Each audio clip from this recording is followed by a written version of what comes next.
नमस्कार दोस्तों, क्या इस जन्म के कर्मों का फल इसी जन्म में मिलता है? यदि हाँ, तो पूर्व जन्म के कर्मों के फल का क्या होता है और पूर्व जन्म के कर्मों का फल किसे और कब मिलता है? मित्र, कर्म और फल मनुष्य के जीवन व्यतीत क्रियाओं के अनुसार होता है। हमारा पूर्व जन्म कब, कहाँ और कैसे था, शायद ही किसी को पता हो, क्योंकि जब इंसान जन्म लेता है तो वह एक शिशु के रूप में होता है और जब वह बड़ा होता है तो संसार के माया जाल में फंस जाता है। इंसान के कर्मों का फल उसके जीवन के आधार के अनुसार होता है। तो पुनर्जन्म क्या है और क्या हमारे कर्म जन्म से लेकर मौत तक हमारा अनुसरण करते हैं? दोस्तों, गीता में भगवान श्री कृष्ण ने अर्जुन को यह बात समझाई थी कि लोगों को उसके कर्मों का फल हमेशा मिलता है।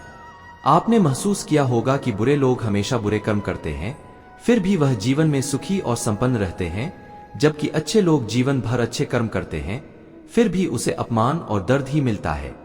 मित्र, अक्सर लोगों के मन में ऐसा सवाल रहता है कि जो लोग अच्छे कर्म करते हैं वो परेशान रहते हैं, वही जो बुरे कर्म करते हैं वो खुशी से रह रहे होते हैं। अच्छे कर्म करने वाले परेशान होते हैं कि आखिर उन्हें इतनी परीक्षा क्यों देनी पड़ रही है, जबकि जो अधर्म की राह में है वह खुश है और जिंदगी का लुत्फ उठा रहे हैं। दोस्तों, अक्सर लोग सोचते हैं कि अब अच्छाई का जमाना ही नहीं रहा।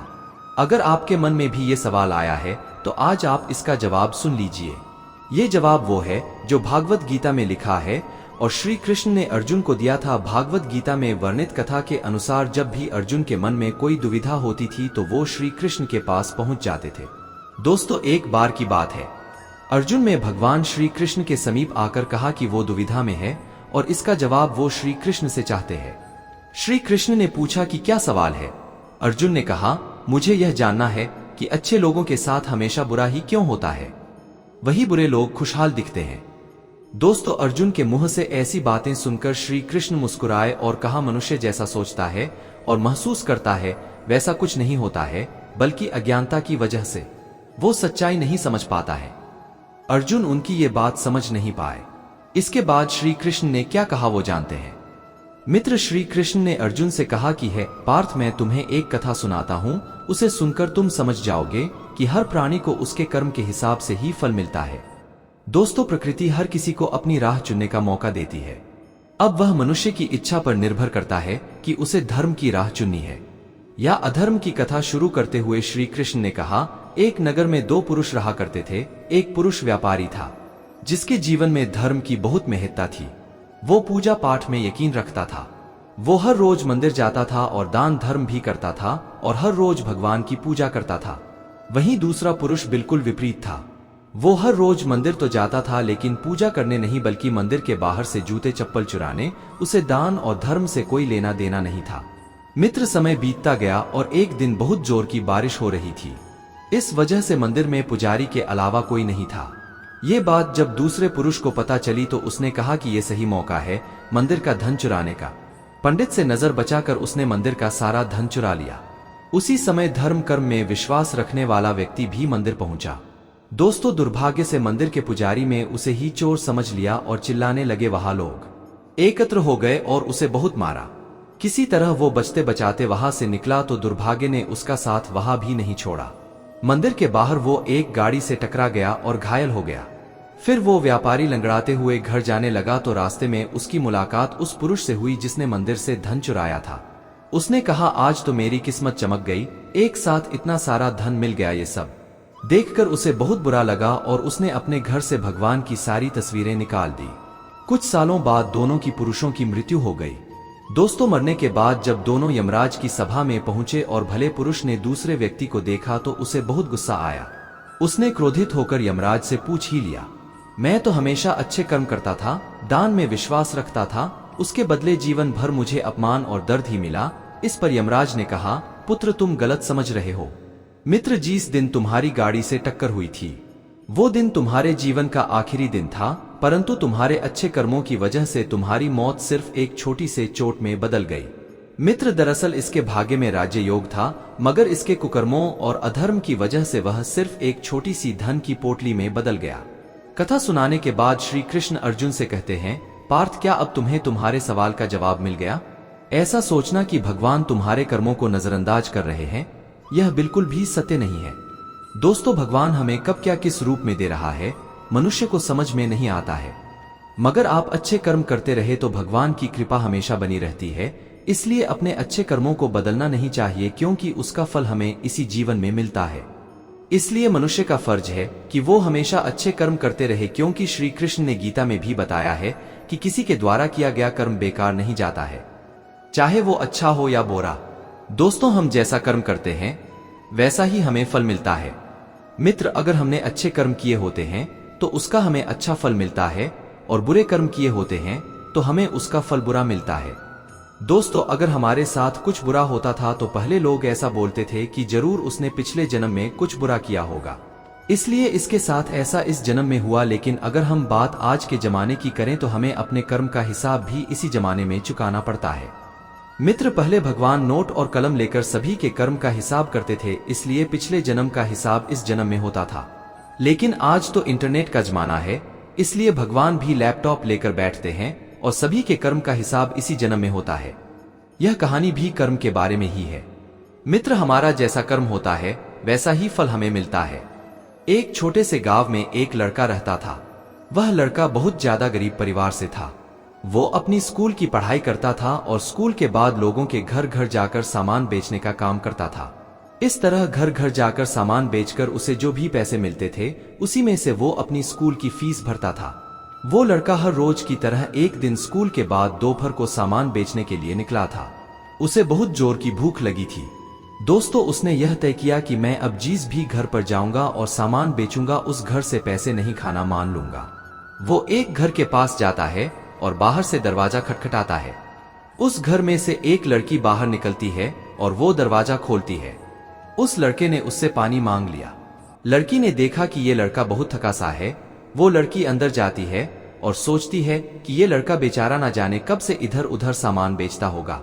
मित्र, शायद उसे भूख लगी होगी। लड़की ये सब सोच रही थी और वो उसके लिए पानी की जगह पर दूध का गिलास लेकर उसे देती है। दोस्तों, लड़का बहुत भूखा था, इसलिए वो दूध पी लेता है और बहुत खुश हो जाता है।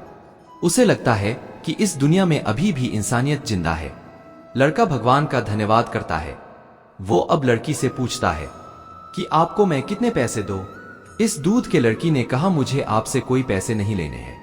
मेरी माँ मुझे हमेशा ऐसा कहती है कि हमें दूसरों की मदद करनी चाहिए। लड़के ने कहा, आपको कुछ लेना है इस सामान में से? लड़की ने कहा कि आप कुछ मत दीजिए, मुझे कुछ नहीं लेना है। लड़के ने जाते हुए कहा कि मैं आपका दिल से धन्यवाद करना चाहता हूं क्योंकि आपने मेरी मदद की। दोस्तों, इतना बोलते हुए वो लड़का वहां से चला जाता है। कुछ समय के बाद इस लड़के ने अपनी स्कूल और कॉलेज की पढ़ाई पूरी कर ली और वो एक अच्छा डॉक्टर बन गया। ये लड़का अब एक शहर में अच्छे हॉस्पिटल में डॉक्टर था। इधर इस लड़की के घर वालों की आर्थिक परिस्थिति दिन व दिन बिगड़ रही थी। मित्र, दिन ऐसा आया कि ये लड़की बहुत बीमार हो गई। लड़की को उसके घर वाले उसी हॉस्पिटल में ले जाते हैं जिस हॉस्पिटल में ये लड़का डॉक्टर था।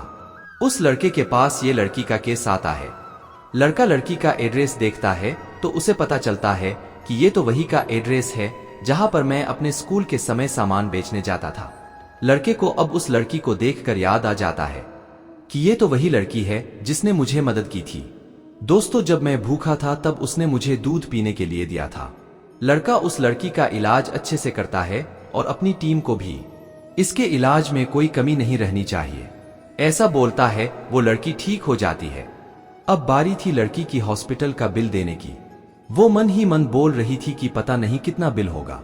दोस्तों, वो बहुत चिंतित थी क्योंकि उसके घर वालों की आर्थिक परिस्थिति इतनी अच्छी नहीं थी कि वो लोग ये इलाज का बिल दे पाए। लड़की ने जैसे ही बिल का लिफाफा हाथ में लिया वैसे ही उसने देखा कि उसमें उसका जो भी इलाज हुआ था वो सब लिखा था और साथ में एक छोटी सी पर्ची भी थी। उस पर्ची में लिखा था कि आपने इलाज का बिल बहुत सालों पहले एक गिलास दूध से पे कर दिया है। डॉक्टर तभी वहां पर पहुंच जाते हैं और ये लड़की उनको पहचान लेती है और उनसे कहती है कि आपका बहुत बहुत शुक्रिया। दोस्तों, अगर आप कुछ अच्छा करते हैं तो अच्छाई आपके पास घूम कर जरूर आएंगी। दोस्तों, हमें अक्सर हमारे कर्म के हिसाब से ही फल मिलते हैं। जैसा हमारा कर्म होता है वैसा ही हमें कर्म का फल मिलता है। दोस्तों, श्रीमद् भागवत गीता में योगीराज श्री कृष्ण महाराज ने संदेश दिया है कि अवश्य में भोक्तव्यम कर्म। व्यक्ति को अपने किए हुए शुभ और अशुभ सभी कर्मों का फल अवश्य ही भोगना पड़ता है। मनुष्य अपने जीवन में जैसे जैसे कर्म करता जाता है वैसे वैसे ही उसके जीवन का निर्माण होता जाता है। परंतु परमात्मा ने मनुष्य को केवल कर्म करने की स्वतंत्रता दी है। कर्म फल की व्यवस्था परमात्मा के अधीन है। मित्र, आपका जैसा कर्म होगा वैसा ही आपको फल मिलेगा। यह निश्चित है, क्योंकि परमात्मा न्यायकारी है। परमात्मा मनुष्य द्वारा किए जाने वाले प्रत्येक कर्मों को जानने वाला है। परमात्मा के आगे किसी की सिफारिश नहीं चलती। परमात्मा को कोई रिश्वत नहीं दे सकता, इसलिए परमात्मा को पूर्ण न्यायकारी कहा गया है। परमात्मा की अटल न्याय व्यवस्था से कोई भी आज तक ना तो बचा है और ना ही आगे बचेगा। इसलिए अच्छे कर्म करने वाला व्यक्ति निर्भय होता है और बुरा कर्म करने वाला व्यक्ति हर समय भयभीत होता है। दोस्तों, भागवत गीता के अनुसार कर्म का फल बिल्कुल भी टल नहीं सकता। हम चाहे कितनी भी चालाकियां कर ले, कितने भी होशियार रहे, बेशक पूरी दुनिया की आंखों में धूल झोंक दे, बेशक आप इस बात को जान ना पाए, बेशक हम सभी अपने कर्मों से अनजान बने रहे, सब भूल सकते हैं, दुनिया भुला सकती है, पर कर्म फल निरंतर चुपचाप एक छाया की तरह अदृश्य शांत चित्त हमारे संग संग चलता रहता है। मित्र, कर्म फल कभी टाला नहीं जा सकता है। टालना हमारे बस में है ही नहीं। कई बार हमारे चालान होते हैं, कोई चीज चोरी होती है, दुर्घटनाएं होती रहती है, पैसा डूब जाता है। जिस तरह बुराई का फल बुरा होता है, उसी तरह अच्छाई का फल भी अच्छा होता है। ये फल हमें कभी भी, कहीं भी, किसी भी रूप में भुगतना पड़ेगा ही। सिर्फ और सिर्फ एक कंडीशन पर यह टल सकता है। दोस्तों, असल में टलेगा तो नहीं, पर इसका दर्द कम जरूर हो सकता है।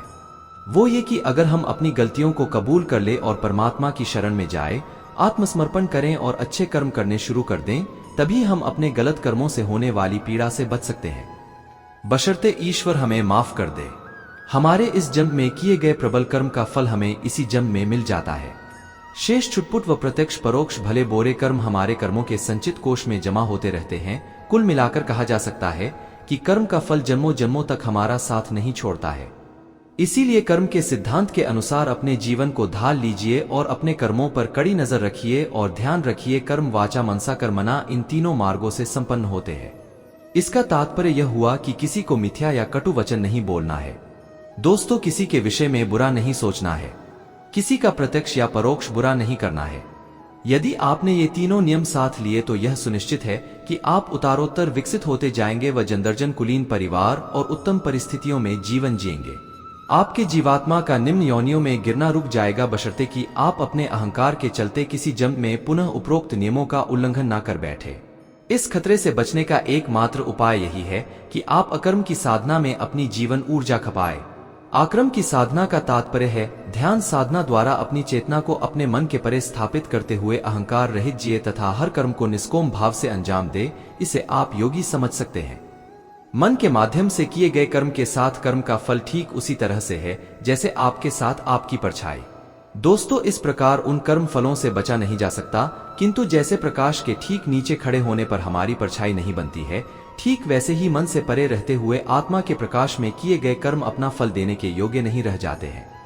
दोस्तों, महाभारत के युद्ध के पश्चात श्री कृष्ण भीषण पितामह से मिलने पहुंचे तो भीषण कृष्ण से पूछा कि है केशव, मुझे इतना दर्द क्यों हो रहा है?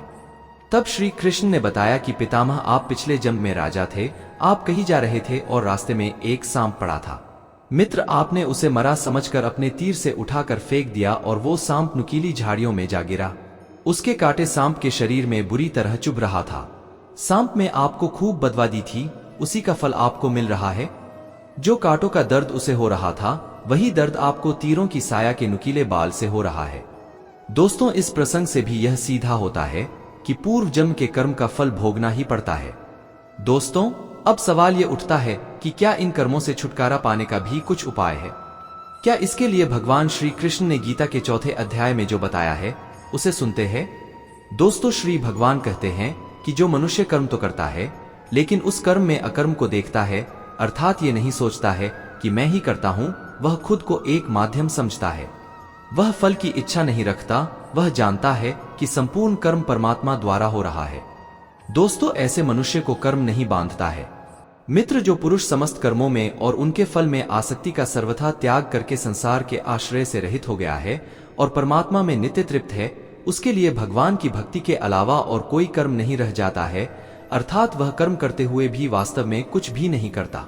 मैं मन और इंद्रियों को जीत लिया है और जिसने समस्त भोगों की सामग्री का परित्याग कर दिया है, ऐसा आशा रहित पुरुष केवल शरीर संबंधी कर्म करता हुआ भी पापों को नहीं प्राप्त होता है। मित्र जिसको बिना मांगे जो मिले उसी में संतुष्ट रहता है, जो न किसी से ईर्ष्या करता है और न द्वेष, जो सुख दुख को एक समान भाव से देखता है। दोस्तों, ऐसा मनुष्य कर्मयोगी कहलाता है जिसकी आसक्ति सर्वथा नष्ट हो गई है, जो अपने देह पर अभिमान नहीं करता और जो ममता से रहित हो गया है, जिसका चित्त निरंतर परमात्मा के ज्ञान में स्थित रहता है। वैसा कर्मयोगी अपना कर्म यज्ञ की तरह करता है और मोक्ष को प्राप्त होता है, जो अपना सब कुछ परमात्मा को अर्पित कर देता है, जिसके लिए परमात्मा ही सब कुछ है, जो अपने हर कर्म में परमात्मा को देखता है और हर कर्म परमात्मा के लिए करता है। वैसा कर्मयोगी मोक्ष का अधिकारी होता है। दोस्तों, गीता में भगवान श्री कृष्ण कहते हैं कि मनुष्य को सदैव अच्छे कर्म करने चाहिए, क्योंकि कर्मों के क्षीण हो जाने पर भाग्य भी नष्ट हो जाता है। दोस्तों, जिस मनुष्य का अपने कर्मों पर अटूट विश्वास होता है और जो मनुष्य अपने कर्मों पर सदा अधिक रहता है, वही मनुष्य जीवन में सफल होता है। श्री कृष्ण कहते हैं कि हर व्यक्ति को बिना कुछ सोचे समझे सिर्फ कर्म के मार्ग पर चलते रहना चाहिए। जो मनुष्य कर्म किए बिना सिर्फ फल की चिंता करता है, उसे जीवन में सिर्फ असफलता ही प्राप्त होती है।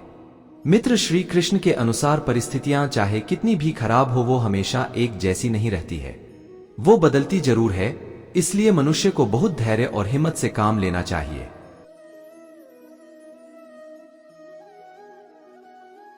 दोस्तों, श्री कृष्ण कहते हैं कि ईश्वर कभी भी किसी व्यक्ति के साथ ना इंसाफी नहीं करता, वो उसको केवल वही देता है जिसके वह लायक है। भगवान कहते हैं, कर्म करो लेकिन फल की इच्छा मत रखो। मित्र, इस संसार में कोई भी मनुष्य किसी भी काल में शरण मात्र भी बिना कर्म किए नहीं रहता, क्योंकि सारा मनुष्य समुदाय कर्म करने के लिए ही पैदा हुआ है। बिना कर्म किए कोई रह नहीं सकता है। दोस्तों, जो मनुष्य समस्त इंद्रियों को वश में करके कर्म करता है, वही श्रेष्ठ है, अर्थात वही कर्मयोगी है। कर्म का मार्ग दिखाते हुए श्री कृष्ण कहते हैं कि कर्म न करने की अपेक्षा कर्म करना ज्यादा श्रेष्ठ है, तथा कर्म न करने से मनुष्य का शरीर निर्वाह भी नहीं सीधा होता है। अर्थात मनुष्य को चाहिए कि वह सिर्फ अपने कर्तव्यों का पालन करे, क्योंकि कर्म नहीं करने से मनुष्य का जन्म लेना भी बेकार हो जाता है। भगवान कहते हैं, तू यज्ञ समझकर अपना कर्म कर। जिस प्रकार यज्ञ समाज और प्रजा की भलाई के लिए किया जाता है, उसी तरह तू अपने कर्मों को यज्ञ समझकर अर्थात अपना कर्तव्य समझकर कर्म कर। दोस्तों, जो पुरुष इस परंपरा से नहीं चलता, प्रकृति के नियमों का पालन नहीं करता, अर्थात अपने कर्तव्य का पालन नहीं करता, वो इंद्रियों के द्वारा भोगों को भोग में वाला पापी पुरुष व्यर्थ ही जीता है।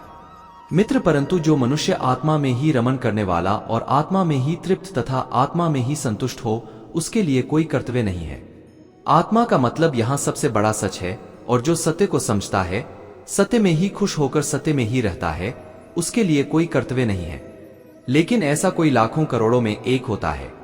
उस महापुरुष का इस विश्व में ना तो कर्म करने से कोई प्रयोजन रहता है और ना कर्मों के ना करने से ही कोई प्रयोजन रहता है, तथा संपूर्ण प्राणियों में भी इसका स्वार्थ से कोई संबंध नहीं रहता।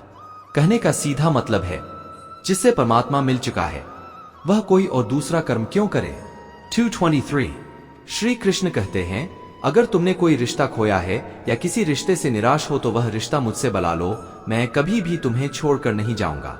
इसलिए तू मेरा अंतर आसक्ति से रहित होकर अर्थात अपनी इच्छा को त्याग कर सदा कर्तव्य कर्म को भली भांति करता रहे, क्योंकि आसक्ति से रहित होकर कर्म करता हुआ मनुष्य परमात्मा को प्राप्त हो जाता है।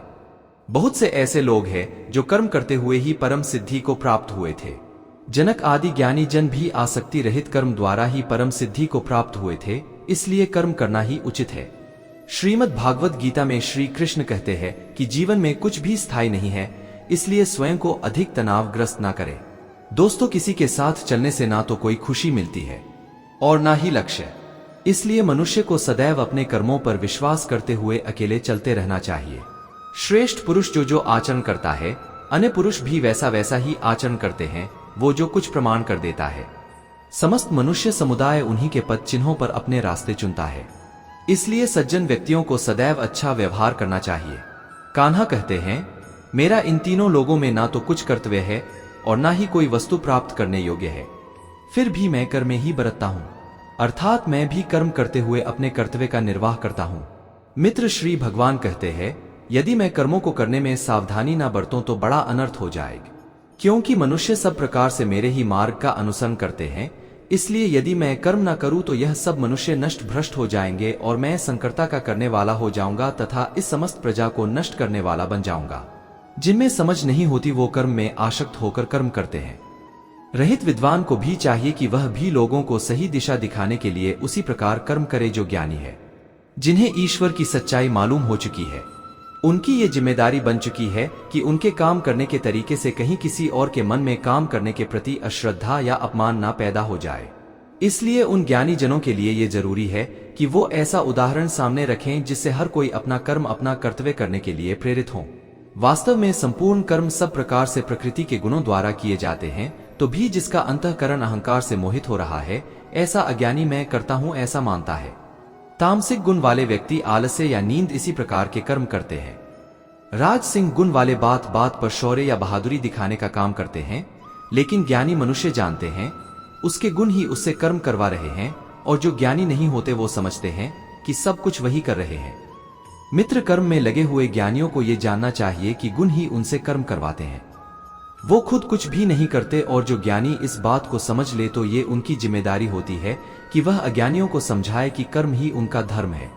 दोस्तों, श्री कृष्ण कहते हैं कि तुम मुझ अंतर्यामी परमात्मा में अपने सारे कर्मों को अर्पण कर दे। जो कोई मनुष्य दोष दृष्टि से रहित और श्रद्धा युक्त होकर मेरे इस मत का सदा अनुसरण करते हैं, वे भी संपूर्ण कर्मों से छूट जाते हैं। परंतु जो मनुष्य मुझ में दोषारोपण करते हुए मेरे इस मत के अनुसार नहीं चलते हैं, उन मूर्खों को तू संपूर्ण ज्ञानों में मोहित और नष्ट हुआ ही समझ। गीता में श्री कृष्ण कहते हैं, दूसरे के कर्तव्य का पालन करने से भाई होता है और स्वधर्म में मरना भी बेहतर होता है।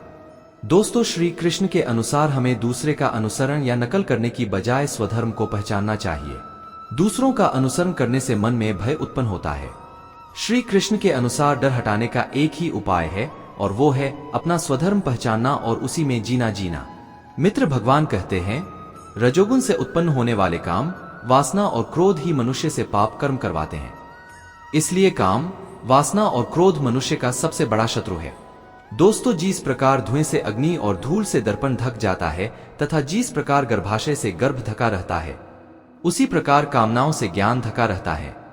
इस प्रकार शुद्ध चेतन स्वरूप जीवात्मा का ज्ञान कामना रूपी नित्य शत्रु द्वारा ढका रहता है, जो कभी भी तुष्ट न होने वाली अग्नि की तरह जलता रहता है। इंद्रिया, मन और बुद्धि कामनाओं के निवास स्थान होते हैं। इनके द्वारा कामनाएं ज्ञान को आच्छादित करके जीवात्मा को मोहग्रस्त कर देती है। इसलिए मनुष्य को चाहिए कि प्रारंभ में ही इंद्रियों को वश में करके और आत्मज्ञान और आत्म साक्षात्कार में बाधा उत्पन्न करने वाली इन महान पापी कामनाओं का ही बलपूर्वक खात्मा कर दे और कर्म योग के द्वारा परमात्मा की भक्ति करके समस्त कर्मों से छुटकारा प्राप्त कर ले। दोस्तों, भगवान श्री कृष्ण कहते हैं, जो हुआ अच्छा हुआ, जो हो रहा है अच्छा हो रहा है, और जो होगा वह भी अच्छा ही होगा।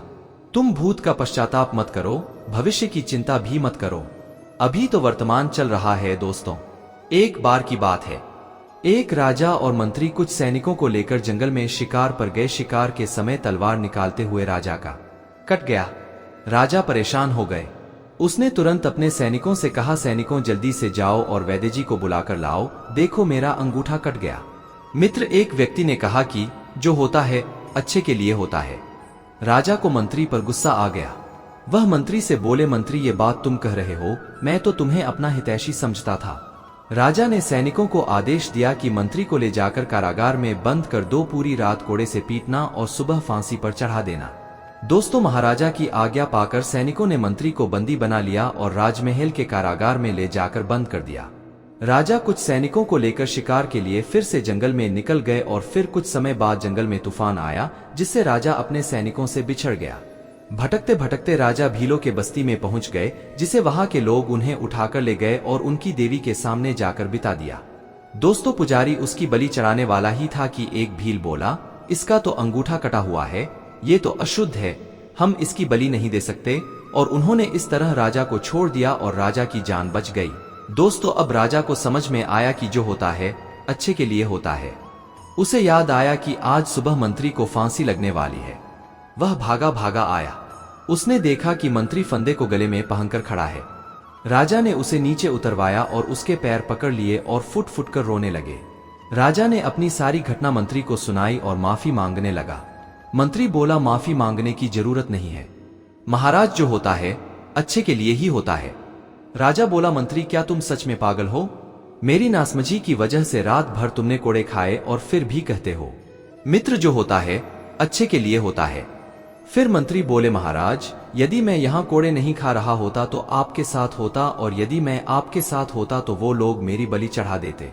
अब राजा को समझ में आया कि सच में जो होता है अच्छे के लिए होता है, और ईश्वर जो भी कुछ करता है अच्छे के लिए ही करता है। मित्र, जब कोई चीजें हमारे मन मुताबिक नहीं होती है तो हम चिंतित और उदास हो जाते हैं, जबकि हमें ऐसा करने से बचना चाहिए और सब कुछ ईश्वर की आज्ञा मानकर उनके भरोसे छोड़ देना चाहिए, क्योंकि जो कुछ भी हो रहा है या होने वाला होता है वे सभी चीजें हमारी अच्छे के लिए होता है। मित्र, हमारे जीवन में सुख, शांति और सफलता की प्राप्ति होती है। श्री कृष्ण अर्जुन से कहते हैं, हे अर्जुन, हमें कर्मों को सही तरीके से करना चाहिए और उन्हें ईश्वर के लिए समर्पित करना चाहिए। श्रद्धा और हमारे पूर्व कर्म हमारे जीवन को पूर्ण बनाते हैं और हमें ईश्वर के प्रति प्यार और आस्था का एहसास कराते हैं। इसलिए श्रद्धा से ही हम सफलता को प्राप्त कर सकते हैं और हमें हमारे कर्मों को ईश्वर के लिए समर्पित करना चाहिए, क्योंकि वो हमें आदर्श और आदर देती है जो अंततः हमारे जीवन को संवारती है। मित्र अर्जुन ने सवाल किया है, कृष्णा, मुझे त्याग और संन्यास के बारे में जानना है, कृपा करके इसके बारे में बताइए। श्री कृष्णा ने कहा है, अर्जुन, इस संसार में कुछ लोग कर्मों के फलों को छोड़ने को ही त्याग कहते हैं, और अगर कर्मों को ही त्याग दें तो उसको संन्यास कहते हैं। कुछ लोग सभी कर्मों को दोष भरे मानकर उनका त्याग करने के लिए बोलते हैं, और कुछ लोग ये बोलते हैं कि यज्ञ, तप और दान वाले कर्म कभी भी नहीं त्यागना चाहिए। दोस्तों, इसलिए अर्जुन, अब तू मेरे से त्याग और संन्यास को अच्छी तरह से समझ। इन दोनों में सबसे पहले मैं त्याग के बारे में बताऊंगा, और ये त्याग भी 3 तरह के होते हैं, सात्विक, राजस और तामस, यज्ञ, तप और दान। ये तीनों त्याग के योग्य नहीं है, बल्कि फल की इच्छा के बिना किया जाता है। यशम, तप और दान यही सात्विक त्याग कहे जाते हैं। दोस्तों, मतलब जो शास्त्रों में दिया गया कर्म और धर्म है, जिसमें फल और आसक्ति नहीं है, उसको सात्विक त्याग कहा जाता है। दोस्तों, अन्य कारण के लिए अगर किसी कर्म का त्याग किया जाता है तो उसे तामस त्याग कहते हैं। दोस्तों, जो व्यक्ति किसी भी काम से ना तो प्रेम करता है और ना ही नफरत करता है, वही सच्चा त्यागी होता है। मनुष्य शरीर कितना भी प्रयास कर ले, वो फिर भी पूरी तरह से कर्म को छोड़ नहीं सकता। कर्मों के फलों को छोड़ देना ही सच्चा त्याग होता है। जो लोग कर्म फलों का त्याग इस संसार में नहीं करते, उनके कर्म फल मृत्यु के बाद भी उनका पीछा नहीं छोड़ते। मित्र, इसीलिए कर्मों के फलों को छोड़ देना ही सच्चा त्याग होता है। जो लोग कर्मों के फल को छोड़ने का ये मार्ग नहीं चुनते, उनके कर्मफल मृत्यु के बाद भी उनके साथ रहते हैं। भागवत गीता में श्री कृष्ण ने कहा है कि जीवन में कोई आपको धोखा दे या आपको तकलीफ दे तो उस इंसान की परवाह करना छोड़ दो और आप खुद भी दुखी होना छोड़ दो, बल्कि उससे कुछ सीख लो। दोस्तों, इस दुनिया में लोग असलियत में वैसे नहीं होते जैसा आप उन्हें समझ लेते हैं। यहाँ पर लोग अपने मुंह पर मुखौटा लगाकर घूमते हैं। यहाँ हर इंसान खुद को अच्छा दिखाने के लिए कुछ भी कोशिश करता रहता है, लेकिन वह इस कलयुग में अच्छा बनने की कोशिश कोई भी नहीं करता। दोस्तों, आप किसी के साथ थोड़ा भी गलत व्यवहार करके देखो, सामने वाले का असली रंग आपके सामने आ जाएगा, या फिर आपकी जिंदगी में मुश्किल समय आने पर वक्त आपको उस इंसान का असली रंग दिखा देगा। मित्र, इसीलिए ये बात याद रखना कि किसी पर भी जल्दी भरोसा नहीं करना चाहिए, किसी से भी जरूरत से ज्यादा उम्मीद नहीं लगानी चाहिए, क्योंकि बाद में सारी उम्मीदें टूट जाती हैं। दोस्तों, श्री कृष्ण जी ने अर्जुन से कहते हैं, हे अर्जुन, बस एक बार तू अपना मन, अपना दिल, अपनी बुद्धि को मुझ में लगाकर तो देखो, फिर देखना तुझे कोई दुख नहीं दे पाएगा, तुम्हारा दिल कोई नहीं दुखा पाएगा। तो दोस्तों, एक बात हमेशा याद रखना कि इस युग में आप जिससे यह 7 हद से ज्यादा दिल लगाओगे या हद से ज्यादा भरोसा करोगे, तो सबसे ज्यादा दुख भी आपको वही इंसान देगा। मित्र, आप देखना कि इस दुनिया में दिल की कोई कदर नहीं है, कोई आपको इंपॉर्टेंट नहीं समझेगा, और आपसे जब तक लोगों को फायदा होता है तब तक ही लोग आपसे मतलब रखते हैं। दोस्तों, उसी टाइम लोग आपके साथ अच्छा व्यवहार करते हैं और आपसे मीठी मीठी बातें करते हैं। जैसे ही उनका मतलब, उनका स्वार्थ खत्म हो जाता है, उसी वक्त उन लोगों का बात करने का तरीका बदल जाता है और वह आपसे बात करना तो दूर आपके पास बैठना भी पसंद नहीं करते। इसलिए कहते हैं कि जब आप किसी से पहली बार मिलते हैं तो उस इंसान पर यकीन कभी मत करना। वह सिर्फ एक मुखौटा है जो आपको दिखाने तथा आपको फंसाने के लिए है। अब यह आप पर ही निर्भर करता है कि आपको उस इंसान के साथ फंसना है। दोस्तों, श्री कृष्ण गीता में कहते हैं कि आप अपने गुजरे हुए वक्त को, गुजरे हुए समय को भूल जाओ, क्योंकि अगर आप उस टाइम को याद करते हो तो खुद ही परेशान होने वाले हो। क्योंकि अगर आप गुजरे हुए वक्त के साथ जोगे वही दुख में जीते रहेंगे तो आप अपने जीवन में कभी भी खुश नहीं हो पाएंगे। दोस्तों, जो समझदार इंसान होता है वह गुजरे हुए वक्त को भूल जाता है। दोस्तों, भगवान श्री कृष्ण कहते हैं कि जब भी आप अपने जीवन में खुद को अकेला महसूस करते हो तब गीता की इस सच्चाई को ठीक से समझ लेना कि आप दुनिया में अकेले ही आए थे और अकेले ही जाने वाले हो, और खाली हाथ आए थे और खाली हाथ ही जाना है। श्री कृष्ण जी ने अर्जुन से कहते कि मित्र, इस दुनिया में, इस कलयुग में चाहे कोई इंसान मुझे माने या ना माने, लेकिन मैं उस मनुष्य का साथ कभी भी नहीं छोड़ता जो सुबह शाम मुझे याद करता है। इस दुनिया में जो भी है वह सब मेरी ही संतानें हैं। इसलिए मनुष्य, इंसान को, जानवरों को, सबको ईश्वर की ही संतान कहा जाता है। दोस्तों, इसीलिए श्री कृष्ण ने कहते हैं कि आपको अकेलेपन से कभी दुखी नहीं होना चाहिए, कभी डरना नहीं चाहिए, लेकिन एक बात से जरूर डरना चाहिए। भगवान श्री कृष्ण गीता में अर्जुन को उपदेश देते हुए कहते हैं, हे अर्जुन, व्यक्ति कर्म करने के लिए ही पैदा हुआ है और बिना कर्म किए कोई रह नहीं सकता। दोस्तों, मनुष्य को परिणाम की चिंता किए बिना अपने कर्तव्यों का पालन करना चाहिए, हमेशा अच्छे कर्म करने चाहिए। दोस्तों, क्योंकि कर्म वह फसल है जिसे इंसान को हर हाल में काटना ही होता है। जैसे आपके कर्म होंगे वैसे ही उनके परिणाम या फल भी होंगे। अपनी ऊर्जा को चिंता करने में खत्म करने से बेहतर है इसका उपयोग समस्याओं का समाधान ढूंढने में किया जाए। बुराई को देखना और सुनना ही बुराई की शुरुआती है। दोस्तों, जो मनुष्य जीव पाकर भी भगवान का कीर्तन नहीं करता, वह दुर्बुद्धि मनुष्य मोक्ष का रास्ता पाकर भी उस पर जाने की चेष्टा नहीं करता। गीता में भगवान श्री कृष्ण जी ने कहा है कि हे मानव, अगर तुम समस्त सांसारिक दुखों से छुटकारा चाहते हो तो मेरी भक्ति करो। जो मेरी भक्ति नहीं करता है वह ना तो इस जीवन में और ना ही जीवन के बाद जीवन में शांति को प्राप्त कर पाता है। बुरे कर्म करने वाले सबसे नीच व्यक्ति जो राक्षसी प्रवृत्तियों के होते हैं और जिनकी बुद्धि माया ने हार ली है, वह मेरी पूजा करने या मुझे पाने का प्रयास कभी नहीं करते। दोस्तों, अपने आप को भगवान के प्रति समर्पित कर दो, यही सबसे सहारा है। जो कोई भी इस सहारे को पहचान गया है वो डर, चिंता और दुखों से मुक्त हो जाता है। दोस्तों, भगवान पर विश्वास उस बच्चे की तरह करो जिसे हवा में उछालो तो वह हंसता है, डरता नहीं है, क्योंकि वह जानता है कि आप उसे गिरने नहीं देंगे। मित्र, गीता में श्री कृष्ण जी ने कहा है कि यदि मेरा भक्त मौन होकर सब सुन रहा है तो स्मरण रखिए, उसके मौन और विश्वास का उत्तर मैं स्वयं देता हूं। सिर्फ उस एक के सामने झुको, वह हर किसी के सामने तुम्हें कभी झुकने नहीं देगा। इसलिए हमें अंततः अपने कर्म के फल की कामना को त्याग देना चाहिए। और दोस्तों, अगर इस वीडियो से आपने कुछ भी सीखा हो तो कमेंट में जय श्री राधे कृष्णा अवश्य लिख दीजिए। दोस्तों, अगर आपको हमारा ये वीडियो पसंद आया तो कमेंट में जय श्री राधे कृष्ण लिखे और ऐसे ही प्रेरणादायक वीडियो देखने के लिए हमारे चैनल LSGD को सब्सक्राइब कर ले। श्री राधे कृष्ण।